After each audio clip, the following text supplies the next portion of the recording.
Thank you so much. And thank you for coming. It's good to see you. I don't know, you all, some of you especially, have been in our prayers the past couple of weeks. We've been praying about the floods. We've been praying about the risks, the dangers. Have any of you been forced out of your homes because of the floods, just nobody quite that bad? Good. Prayers are answered. I don't know how many of you have been adversely affected by the flood. It never ceases to amaze me how far man will go and what dangers he will face to penetrate the unknown. To us, the Lewis and Clark expedition, I remember hearing about it as a schoolboy, was just a couple of guys who went off to find a route to the northwest of the United States, and they opened up territories and came back, and that's about all we learned about it. It took me until about 2 years ago, I think, when I happened to rent and look at a DVD pair of them on the Lewis and Clark expedition that I finally came to grips with what those men faced. If you've never seen that, you really should, because the dangers, the unknown, the hardship, the things they had to do without. The astonishing thing to me when that was over was that I think, did they lose one life on that trip was all? And it was not necessarily from the trip. I think the guy may have had a health problem, but it was just staggering to me what they accomplished and how people were willing to take the dangers and chart off into an area where they knew something about it, but had no idea what they were going to face or what they were going to have to do. That's only one example.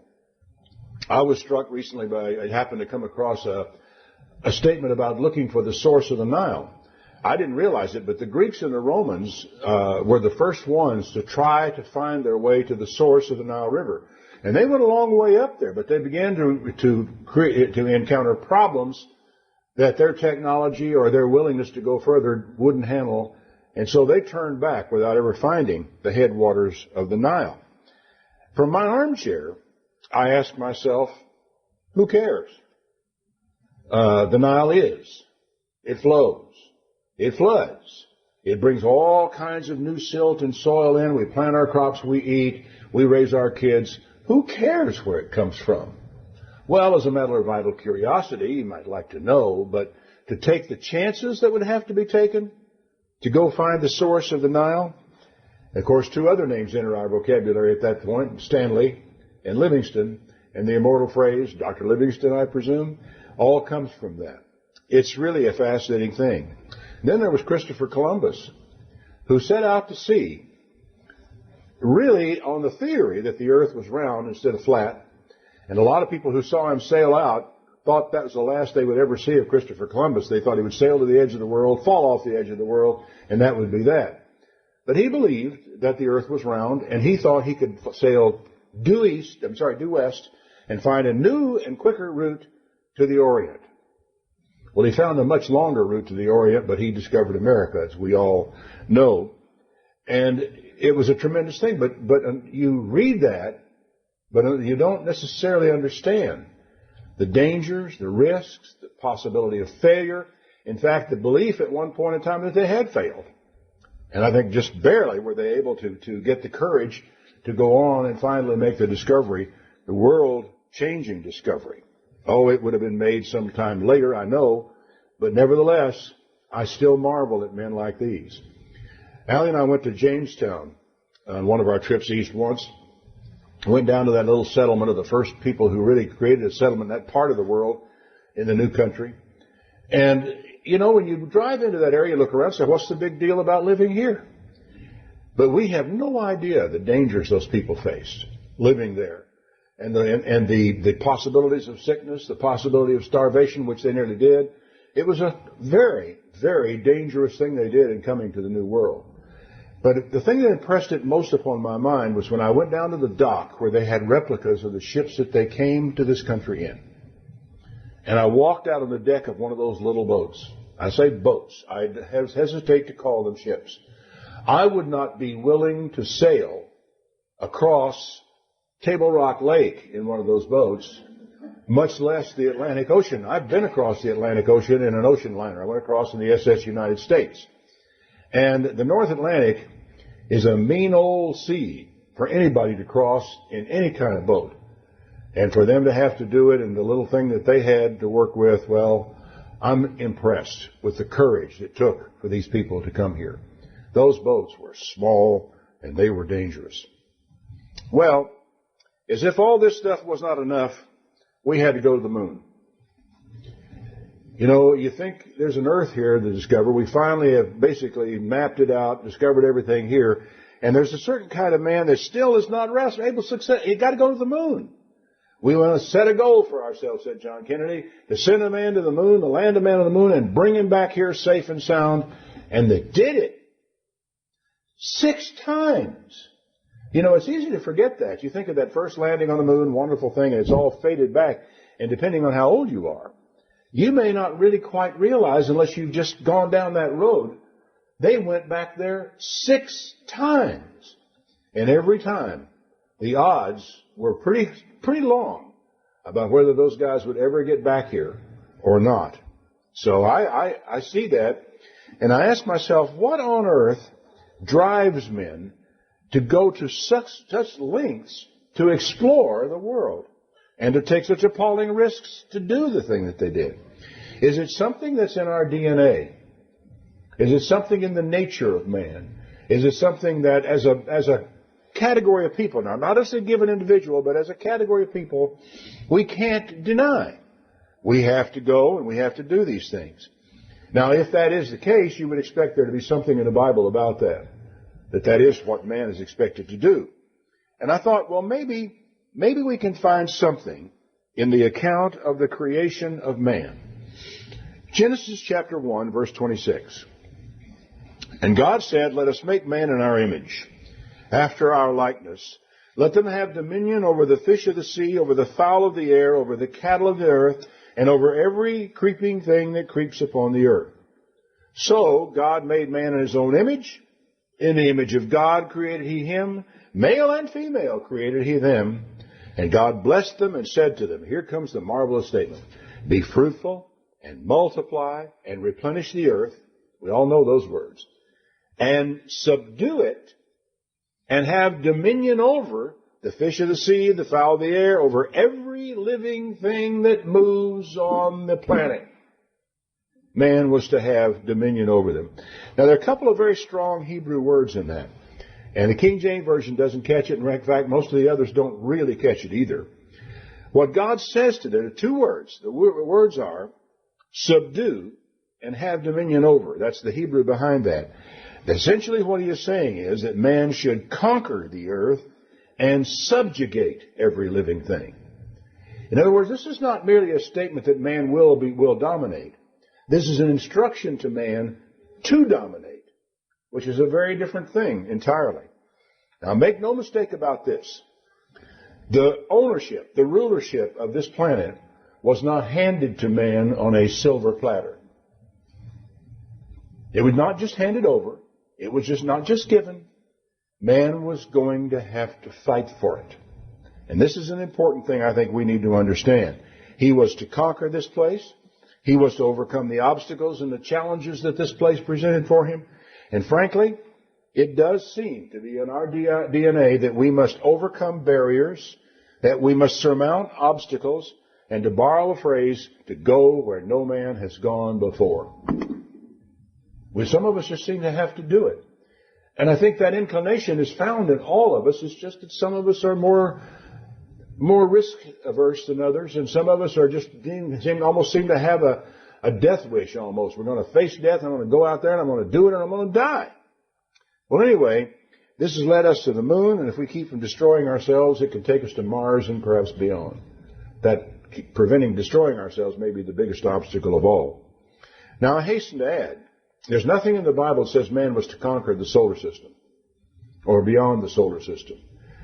He was to conquer only this earth. But you know, once you get started on something like that, it's hard to stop. Once you have made it down, in mapping out this part of the world, you want to go map something else and just keep right on going. And there are those among us who just have to go. They can't help themselves. God bless them. We would have a very different world and a very different life if it weren't for those people who would take those chances. Now, beyond the idea that God created man with a will to explore, and I would call it that, There's something more. The will to conquer, to subjugate the planet, as it were, is a cultural phenomenon that's bequeathed to us by Scripture itself, because I'd be negligent if I didn't point out that it was people like Christopher Columbus who knew what Genesis 1 said. You are to go out there. You're to conquer the earth. You're to subdue it. And in fact, the Christian world by and large has been dominated by that book of Genesis to the extent that some of the greatest explorers, some of the most aggressive people going out there have been in Christendom, if we may use that word. People educated, brought up with a knowledge of Scripture. And I think the men who came here and founded our society were very much of that thinking.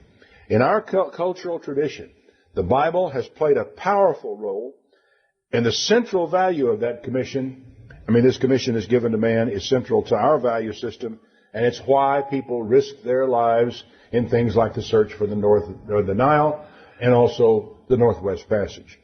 I think that's why some people do this. And because of the vision of a few men, that's why man has left footprints on the moon. And there is a truth buried in here that has a tremendous bearing, I think, on how we live our lives. We were given life. We were put here on this incredible, and I might add, very unlikely planet, and told here to overcome it, to subdue it, to rule over it. Now, some time ago, following a totally different line of thought, I came across those first chapters in Genesis, and I was struck by something that I read there, but I also came across the first few chapters of the book of Revelation. Now, everyone I think here is probably pretty familiar with those first chapters, with the appearance of the Son of Man to John, with him telling John, sit down and write because I'm going to give letters. He wrote letters to each of 7 churches throughout Asia Minor. The repeated theme in those letters, I couldn't walk away from. I couldn't step away from these. They grabbed me. What is that repeated phrase? To him that overcomes will I grant. Again and again, I'm just going to walk through these with you right now. I want you to listen to what the Spirit says to the churches, because again and again He'll say, he that has ears to hear, and you can check, most of you here have got one on each side, and let him hear what the Spirit says to the churches. Okay? To Ephesus, the first on the list. He that has an ear, let him hear what the Spirit says to the churches. Not just to one, to all of them. To him that overcomes will I give to eat of the tree of life, which is in the paradise of God. To Smyrna. He that has an ear, let him hear what the Spirit says to the churches. He that overcomes shall not be hurt of the second death. To Pergamos. He that has an ear, let him hear what the Spirit says to the churches. To him that overcomes will I give to eat of the hidden manna. I'll give him a white stone, and in the stone a new name written, which no man knows except the one that receives it. To Thyatira. And he that overcomes and keeps my words to the end, to him will I give power over the nations. He will rule them with a rod of iron. As the vessels of a potter, they shall be broken to shivers, even as I received of my Father. To Sardis. He that overcomes, the same shall be clothed in white raiment. I will not blot his name out of the book of life. I will confess his name before my Father and before his angels. To Philadelphia. Him that overcomes will I make a pillar in the temple of my God. He shall go no more out of there, but I will write upon him the name of my God and the name of the city of my God, which is New Jerusalem, which comes down of heaven from my God. And I will write upon him my new name, says Christ. To Laodicea. To him that overcomes will I grant to sit with me in my throne, as I also overcame and am set down by my Father in his throne. So, pretty central idea, isn't it? This idea of overcoming. Now, the combined weight of all these statements leads inexorably to some conclusions. The promise made to one is the promise made to all. To him that has an ear to hear, let him hear. And in the way it's presented, failure to overcome is a possibility. You can't step away from that. It's right there, to him that overcomes. The whole idea of overcoming implies you don't necessarily do it. It is something you've got to set out to do. Failure is implied along with the loss that comes with that failure. Now, we have a paradox here. And there's nothing new to any student of the Bible that there are places where there are paradoxes. And when we come across them, the problem is not with the Bible, the problem is with you and me. But here is one. Salvation is by grace, not works.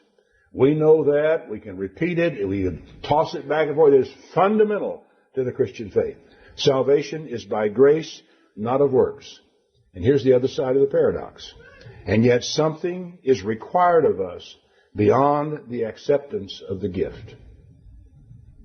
How can you get away from it when you read those 7 letters to the churches? Something more is required of us than merely the acceptance of a gift. And it's right there in the book of Genesis. You know, I'm not handing you this world on a silver platter. You've got to go out there and conquer it. Okay. Now, I'm not going to try to resolve that paradox today, only to frankly acknowledge what there is for us to think about. These things that I've just presented to you are both true. And the resolution of that little paradox is the work of a lifetime. We have a challenge to meet. We were put here to overcome. In short, we were born to struggle and born to win, which is precisely where I got the name for my radio program. It came from those 2 chapters of the book of Revelation and the instructions of that church. You were put here to overcome, to win. It is not guaranteed that you will. It is only guaranteed that you will have given to you all you need to do it. God will not let you down in His support of you. And herein lies, I think, a profound truth, which is kind of close to home today. Why does God allow floods to come through and take out large portions of our farmland and country? Because they allows them so that we will have something to overcome. It's that simple. It's here for us to overcome. Why does God allow hurricanes? You'd think, well, couldn't He have made a world that didn't have any? I suppose so. But on the other hand, since I want my sons to be overcomers, I want them to learn to fight. I want them to learn to win. Leave the hurricanes there. Let them learn to live with them. Let them learn to win. Let them learn to fight to win. Why tsunamis? So we can overcome them. So we can win. And in fact, you know, when you think about what happened in that big tsunami, how many people did that thing take out? 150, 200,000 people in Southeast Asia?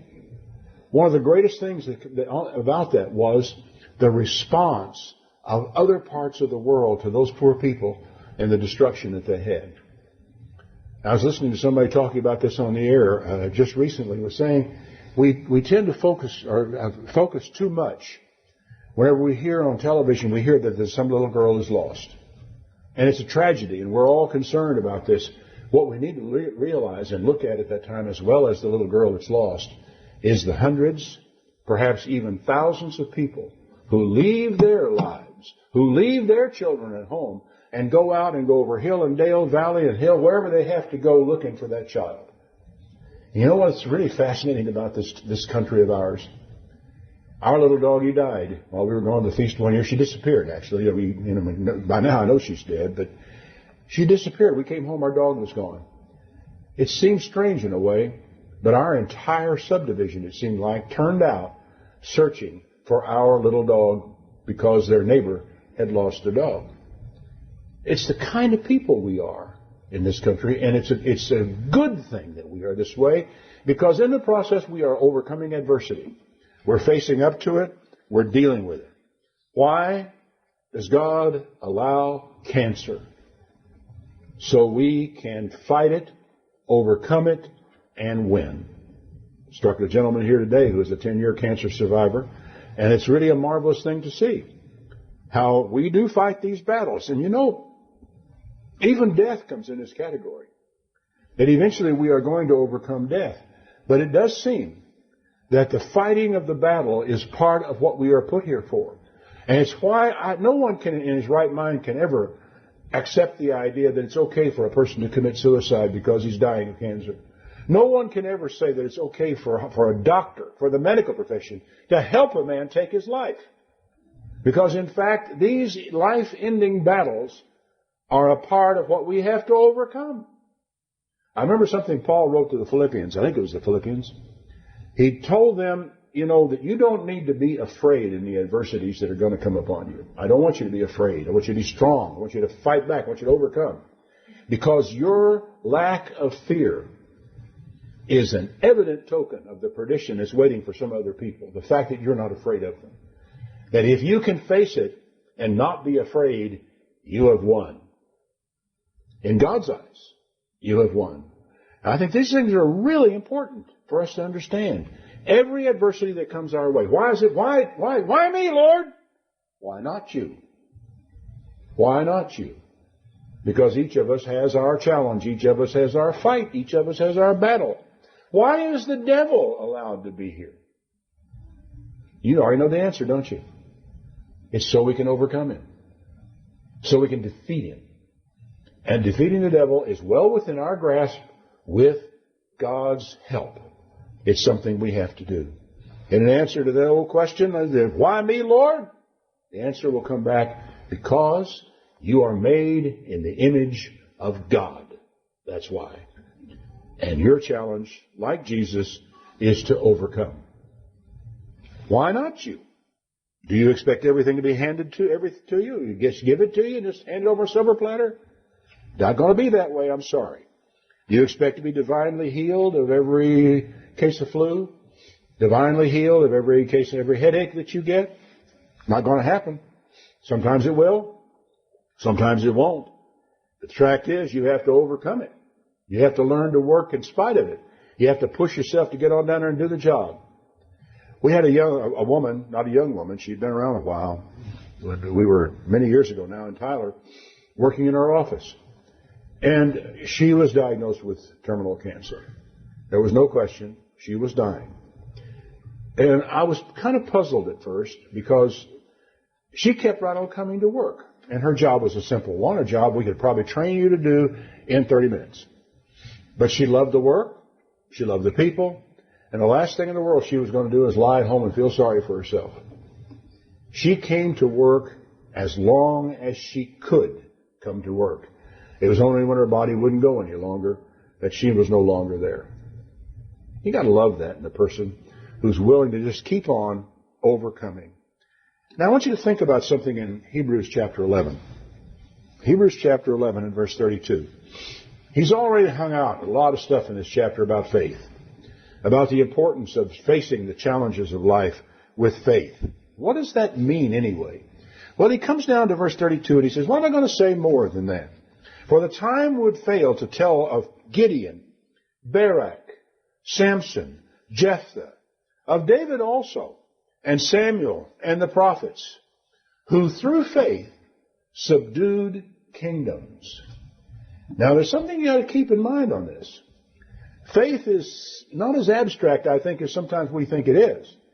Faith is a belief, all right, but it's a belief that is manifested in actions. David did not sit on his backside and pray and wait for God to do whatever was going to be done out there.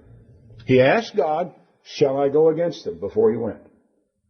And God said, go. And so David was the first major world ruler to disarm the nation of Iraq. Took everything. Cut their horses' hooves, and most of them, all the way to where they couldn't pull chariots, because horses in those days were not agricultural animals. They were warriors. And so all he did was make it so the horses could eat, mate, do whatever the horses do, but they couldn't fight any longer. The Syrians were unwise enough to come to the aid of the Iraqis at that time, and he whipped them too, and set up garrisons in Syria. He subdued kingdoms through faith. He went to God, says, shall I do it? And God says, you go do it. Anyway, they subdued kingdoms, wrought righteousness, obtained promises, stopped the mouth of lions, Daniel, quenched the violence of the fire, Shadrach, Meshach, and Abednego, escaped the edge of the sword, out of weakness were made strong, waxed valiant in fight, and turned to flight the armies of aliens. They had to fight, though, in order for it to happen. And I just still, this day, every time I read the story of the 3 Hebrew children in that fiery furnace, I think about what they said. He said, your God's not going to deliver you from this thing. You're going to go in there and you're going to burn. They said, our God will deliver us from this. But even if he doesn't, be it known to you, O king, we will not bow down to your idol. Man alive, that deserves a salute to see people like that, who are willing to stand up that way. These are the examples that are held out for us to realize, hey, we're in a fight. This is a war on this planet, and we're supposed to win it. Women, he said, verse 35, received their dead raised back to life again. Others were tortured, not accepting deliverance. Ooh, put that in your mind. They had an out. They wouldn't take it, that they might obtain a better resurrection. Others had trial of cruel mockings and scourging, bonds, imprisonment. They were stoned. They were sawn asunder, which legend tells us was Isaiah, who died that way. They were tempted. They were slain with the sword. They wandered about in sheepskins, goatskins, being destitute, afflicted, tormented, of whom the world was not worthy. And I'll say, but they, day by day, life by life, moment by moment, conquered and won out in the end. They wandered in deserts and mountains and dens and caves of the earth, and all these, having obtained a good report through faith, received not the promise. Why? Well, because God had provided some better thing for us, that they, without us, should not be made perfect. Now, why do you suppose he would have them face all that and let us off scot-free? Now, I don't know what your little physical problems are. I don't know what your struggles are. But they don't measure up to the stuff that some of these people endured. Not just for a day, not for a month, not for a few years, but for their entire lives. Don't measure up. Now, why would we expect better treatment than these people got? And if indeed what they had to go through was a matter of character, a matter of overcoming, a matter of winning, then why should we imagine that we should escape and not have to do something like that ourselves? Well, it seems evident to me that we do have to. And this is the lesson that is here. If them, why not you?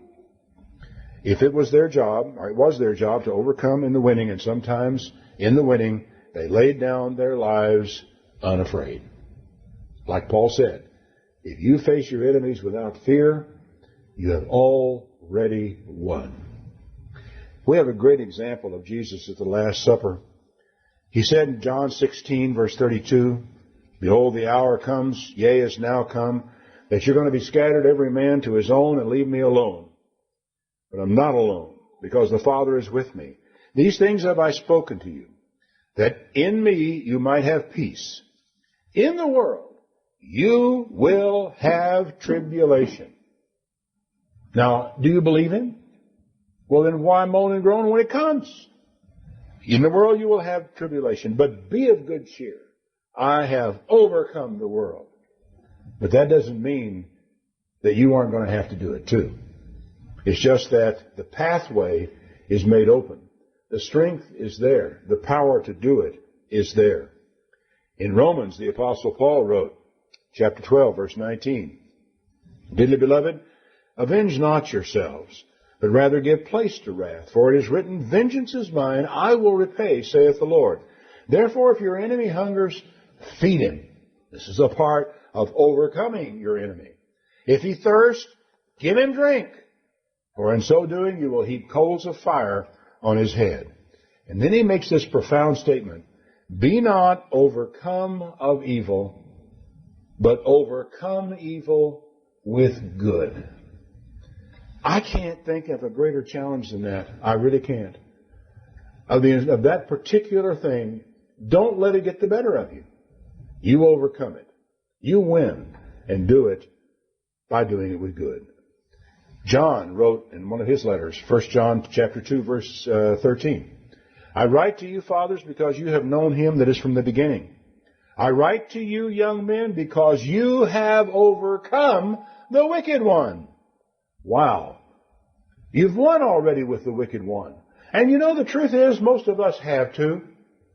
We're not through the fight, but we have overcome him again and again and again in our lives, and we shall yet have it to do. but it's a part of the way of life, I think, of any of us. 1 John chapter 4. You are of God, little children, verse 4, and you have overcome them, because greater is He that is in you than he that is in the world. You're a winner. You've gone out there and fought the battle. 1 John 5. This is the love for God, to obey His commands. And His commands are not burdensome. For everyone born of God overcomes the world. This is the victory that overcomes the world, even our faith. We believe, we trust, and we aren't going to give up. We're just not going to lay down our weapons. We're not going to back off. We're not going to flinch. We're going to fight back with good. Who is it that overcomes the world? The only one that overcomes the world is he who believes that Jesus is the Son of God. What do you suppose is the really heart and core of what we use to overcome the world? Revelation chapter 12, verse 10.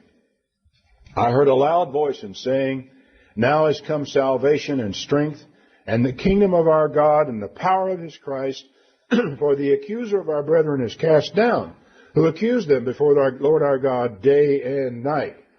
And they overcame him by the blood of the Lamb and the word of their testimony. That's what we've got. We have His blood, His forgiveness, and the power that comes from Him. And we have the words of our own testimony. And there's one more thing He mentions. And they loved not their lives unto the death. That's really something. I think the NIV says there that they didn't shrink from death. They faced it and faced it down. Now sometimes when we think of the terrible things that happen in this world, the terrible loss of life from volcano, earthquake, tidal wave, I think sometimes we wonder if we're being assaulted by the devil, the prince of the power of the air, if he's the one that's doing it. But here we are told of men and women who overcame him by the blood of the Lamb and the word of their testimony, and that they were not afraid to lay their life down in the process. And Stanley and Livingston had to realize they might not come back from their expedition. It's just true. The men who took off from Cape Canaveral to go to the moon had to know that there was a very good chance they would never return to this planet. Their bodies might molder on the moon throughout all the generations. They had to know that. And yet they went. They went because of a desire to, expand the boundaries of mankind. God only knows what their motivations were, but they went. And we also have to have the same type of approach to the challenges that we face in this world. Now, thinking through all this, something odd came to mind. Funny thing about politics. There is an approach that wants to take care of us, to just remove the necessity of overcoming. Keep us from we don't have to plan for old age. We don't have to plan our health care. We don't have to do any of this stuff. The government will do it for us. They want to give us a pension. They want to give us health care, to secure our jobs, to take away worry. It all sounds so good. My question, will it make us stronger or weaker to be taken care of like that? And what will happen to our freedom along the way? What happens to children when they are just given everything? I'm afraid we're seeing a lot of that in our society today. They don't have to fight. They don't have to worry. They don't have to get up like children do in some other parts of the world as soon as it's daylight and go out to work so the family can eat. They're handed everything. Sometimes even before they graduate from high school, they're given a car. The insurance is paid for them. And I just think that children, when all that stuff is given to them, are the losers. The worst thing that can happen to a person is to take away all challenges and all dangers. Prosperity and security are the enemies of men, of women, of children, and of a nation. It just happens to be so. It is also the enemy of Christians and the church. Because the greatest harm the greatest weakness brought upon the Christian faith in my lifetime has been the prosperity of this country. Everyone has it so good. And as a result, the Christian faith has become weaker. In fact, the Christian church thrives on adversity, gets stronger in persecution, and weaker in prosperity and in safety. And if you doubt me on this, just look at where we are right now. And look at the influence Christians have in our society. Are we the people who once turned the world upside down? You don't see much of it, do you? You remember Paul? He wrote to the Corinthians, he said, let's get something clear here. These people that are giving you problems, are they of Christ? Well, I guess I'm out of my mind, he said, to talk like this. But anyway, I am more. I have worked harder. I've been in prison more frequently, been flogged more severely, have been exposed to death again and again. 5 times I received from the Jews the 40 lashes save one. 3 times I was beaten with rods. Once I was stoned. 3 times I was shipwrecked. I spent a night and a day in the deep, out there floating around, holding on to some piece of flotsam. I was out there in the open sea. I have been constantly on the move. I've been in danger from rivers, in danger from bandits, in danger from my own countrymen, in danger from the Gentiles, in danger in the city, in danger in the country, in danger at sea, in dangers from false brethren. Yeah, you would think at some point Paul would have called it quits and gone home. But there's a funny thing about the Christian faith. We get stronger in those circumstances, not weaker. And that's what happened with Paul. He became more determined by the day to win. And even though he himself probably died in the mouth of a lion, he did change the world. He turned the world upside down in a way that he could not have even imagined. I just think Paul remembered what Jesus said, in the world you will have tribulation. So I've got tribulation. Hey, I'm in the world. But Jesus has overcome the world, and I can too. He went on to list a lot more stuff that he had to endure. And I have no doubt at all about Paul's honesty. He did this, and he did it willingly. He said in 2 Corinthians 12, verse 7, if all that other stuff was not enough, lest I should be exalted above measure through the abundance of the revelations, there was given to me a thorn in the flesh, the messenger of Satan to buffet me, lest I should be exalted above measure.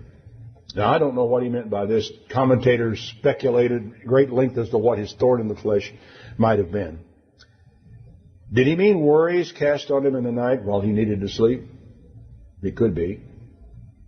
Don't ever imagine for a moment that Paul just tossed this off when he had an accusing spirit trying to make him doubt. He didn't toss it off. It wasn't easy for him. He says in verse 8, for this thing I besought the Lord 3 times that it might depart from me. And he said to me, my grace is sufficient for you. My strength is made perfect in weakness. You know, everyone who ever amounts to a hill of beans in the service of Christ has to learn that lesson. One way or another.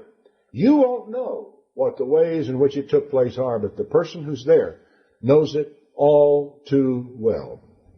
He said, I'm going to glory in my infirmity so the power of Christ may rest upon me. So I take pleasure in infirmities, in reproaches, in necessities, in persecution, in distresses, for Christ's sake. For when I am weak, that's when I'm really strong. What a lesson from that. But you know, it wasn't easy. Moreover, it wasn't supposed to be.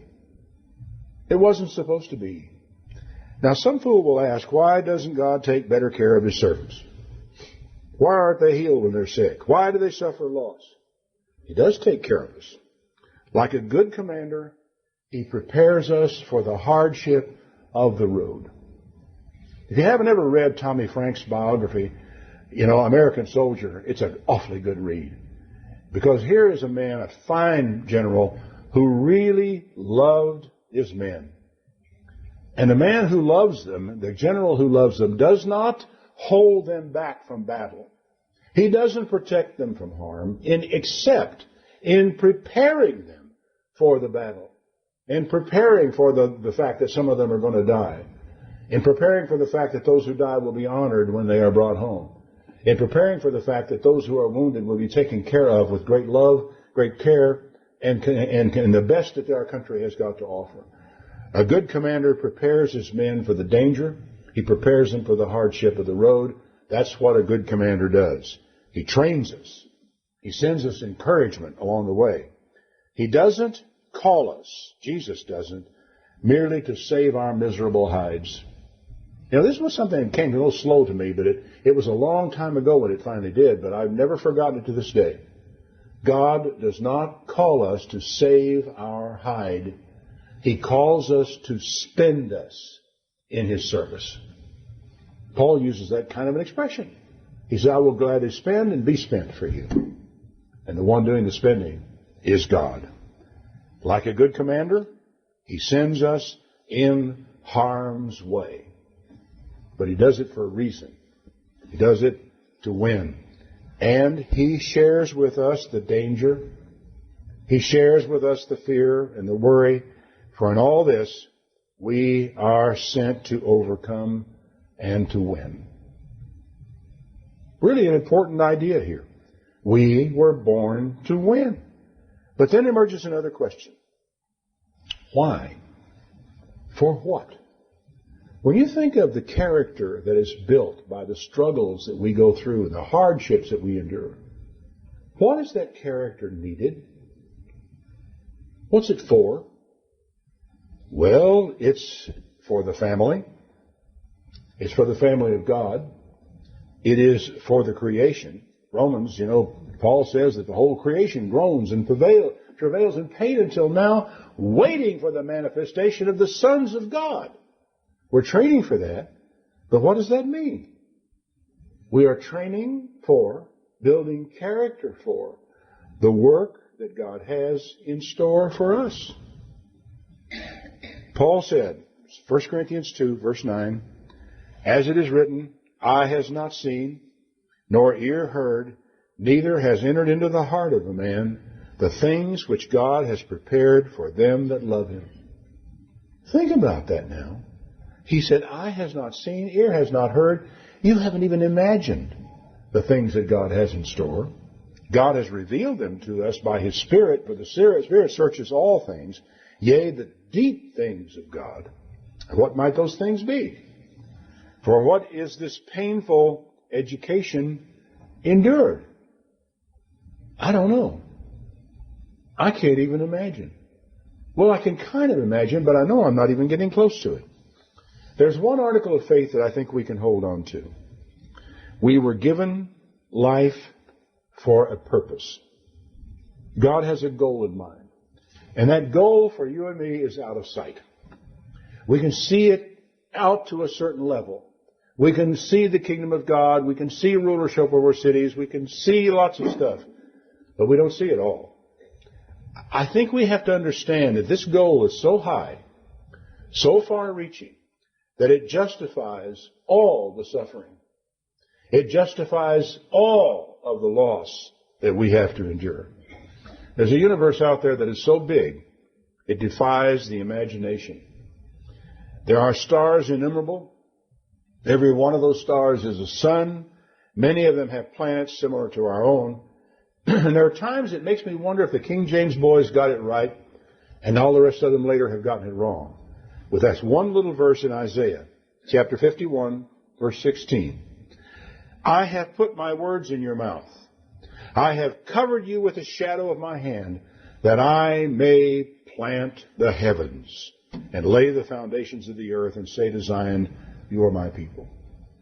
I don't know. I remember, though, that line out of the movie Contact, where the kids were asking the actress who played the leading role, do you think there's life on other planets? She says, I don't know, but it would be a terrible waste of space. And God's not big on waste. But knowing that God has such greatness in store gives a man what he needs to say, as Job said, though he slay me, yet will I trust him.